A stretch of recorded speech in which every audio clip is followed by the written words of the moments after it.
The United States has conducted an operation that killed Osama bin Laden, the leader of al-Qaeda, and a terrorist who's responsible for the murder of thousands of innocent men, women, and children. It was nearly 10 years ago that a bright September day was darkened by the worst attack on the American people in our history. The images of 9/11 are seared into our national memory. Hijacked planes cutting through a cloudless September sky, the Twin Towers collapsing to the ground, black smoke billowing up from the Pentagon, the wreckage of Flight 93 in Shanksville, Pennsylvania, where the actions of heroic citizens saved even more heartbreak and destruction. And yet we know that the worst images are those that were unseen to the world. The empty seat at the dinner table, children who were forced to grow up without their mother or their father, parents who would never know the feeling of their child's embrace, nearly 3,000 citizens taken from us, leaving a gaping hole in our hearts. On September 11th, 2001, in our time of grief, the American people came together. We offered our neighbors a hand, and we offered the wounded our blood. We reaffirmed our ties to each other and our love of community and country. On that day, no matter where we came from, what God we prayed to, or what race or ethnicity we were united as one American family.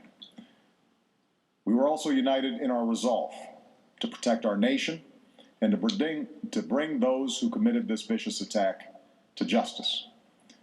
We quickly learned that the 9/11 attacks were carried out by al-Qaeda, an organization headed by Osama bin Laden, which had openly declared war on the United States and was committed to killing innocents in our country and around the globe.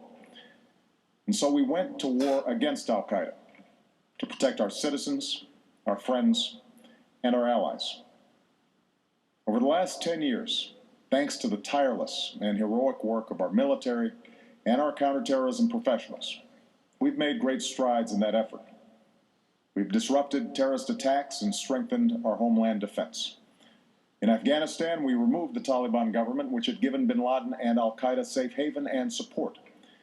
And around the globe, we worked with our friends and allies to capture or kill scores of al-Qaeda terrorists, including several who were a part of the 9/11 plot.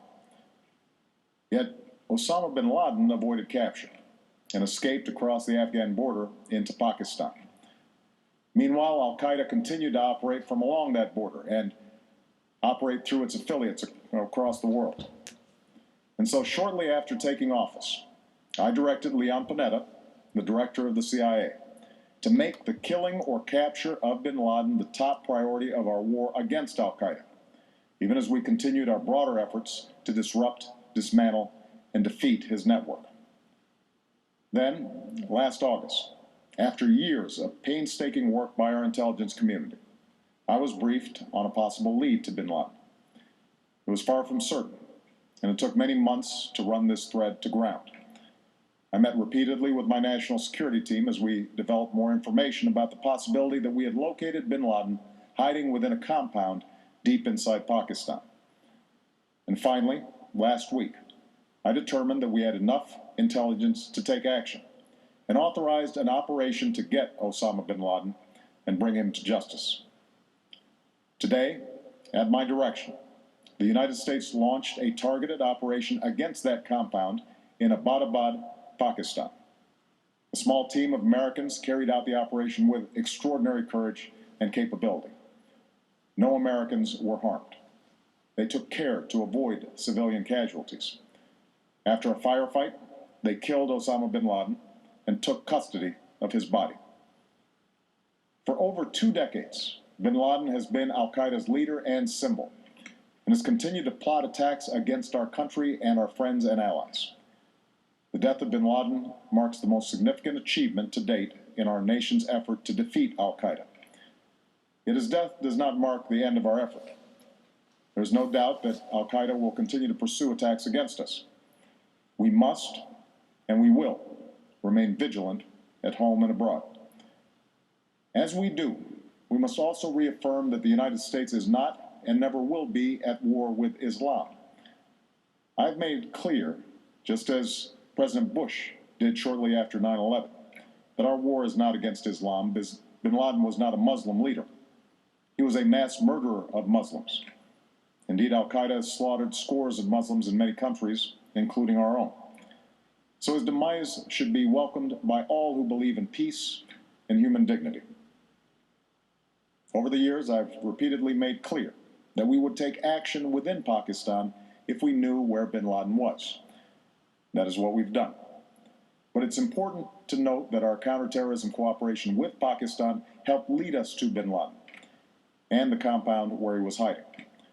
Indeed, bin Laden had declared war against Pakistan as well and ordered attacks against the Pakistani people. Tonight, I called President Zardari, and my team has also spoken with their Pakistani counterparts. They agree that this is a good and historic day for both of our nations. And going forward, it is essential that Pakistan continue to join us in the fight against al-Qaeda and its affiliates. The American people did not choose this fight. It came to our shores and started with the senseless slaughter of our citizens. After nearly 10 years of service, struggle, and sacrifice, we know well the costs of war.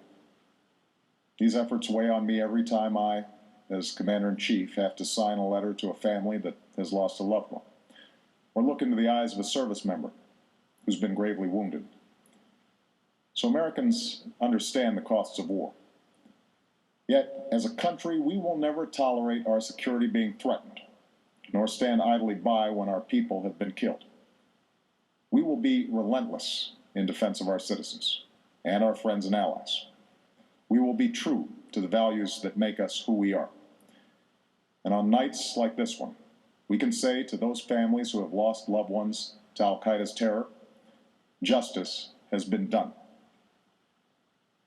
Tonight, we give thanks to the countless intelligence and counterterrorism professionals who've worked tirelessly to achieve this outcome.